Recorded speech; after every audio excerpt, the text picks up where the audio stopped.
Di pa ba? Ayan. Makita nyo siya dito. Oo, tama. Magpa-pressure siya, di ba? Kasi nung yung mga tinetest kasi noon, dito siya pumapalya parang it's either hindi niya nabibigay yung tamang pressure. Yes, Doctor. Kaya yung chinek namin lahat ng mga gauge, yung mga defective, tinanggal namin. Yun lang. Kaya kami nagkukulang kami ngayon ng gauge kaya hindi namin to magamit. Opo, sir. Okay. Pero marami naman kayong backup lagi na oxygen supply, Doctor, ano? Oxygen, meron naman po, sir.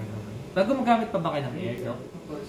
Air, pag special cases. Meron po kaming nagamitan last time. Ng air. Okay. Oo. Kasi yung sa FiO2 masaset mo. Kasi pagka naka-auto ka, full 100% ka.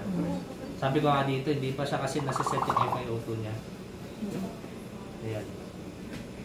Kailangan ba sa gauge nyo lang? Hindi naman, sir. Kumbaga, wala naman Kinuha ko yung difference. Oo, nandito. Pero okay na, na-check na. Okay na siya. Ito, Doc.